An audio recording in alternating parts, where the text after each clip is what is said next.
بسم الله والحمد لله والصلاة والسلام على رسول الله أما بعد.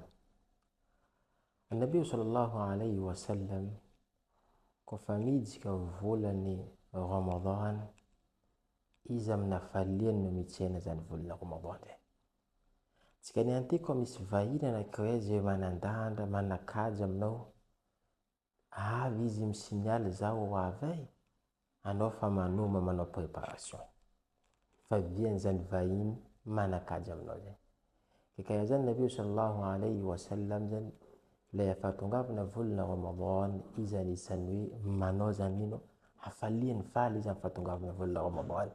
Jusqu'à ta volaza nabada sahaba hoe kana Rasulullah sallallahu alayhi wa sallam yubashiruna ashabuhu biqudumi Ramadan. Nabi sallallahu alayhi wa sallam manmero vaovao tsara zany sahaba nazy mpady anazy amin'ny fatongavana volana Ramadan. Iny zavatra ambarany qad ja'akum shahru Ramadan, navy aminareo nambarana volany Ramadan, shahru mubarak, volana zay misy asoavana. Kataballahu alaykum siyamahu, nididiny Allah subhanahu wa ta'ala zany hoe anareo zany ife soatiny Allah vodidiny Allah fehezina aminareo.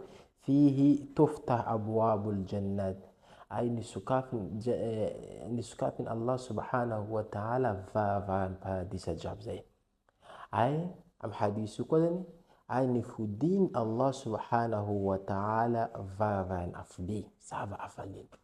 Loko tsy vitan'izay namba pa Rasul sallam ay nifatony Allah subhanahu wa ta'ala zany ash-shaytan, shikaya zany ino shaytan maro samihafa.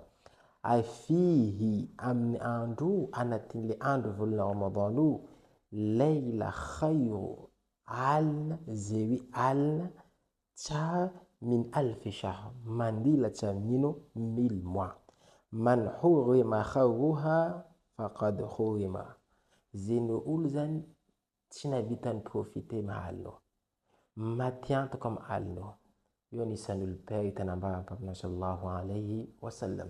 Kaya tsika amin'ny fahatongavana volana Ramadan atsika tokony faly kana ataon'ny Muhammad sallallahu alayhi wa sallam amina faliany izy mitantara amin'ny sahaba mahambara amin'ny sahaba tombotsoany zany volana Ramadan zay. Ay atsika tokony miezaka koa zany manao ezaka zay kaya nambara Muhammad sallallahu alayhi wa sallam mba ahafahantsika tafiditsika amin'ny korana zay. Atsika mangataka amin'ny Allah subhanahu wa ta'ala amin'ny ty alina zay hoe misy asoavana mba hoe ankamaivana amitsika fifehezana, ankamaivana amitsika zany fanompoana karazana fanompoana maro samihafa mba ahafahantsika zany mankariny tombontsika Allah subhanahu wa ta'ala ay mba ahafahantsika koa zany mahazo zany paradisana zay. Amanaraka, wassalamu alaikum wa rahmatullahi wa barakatuh.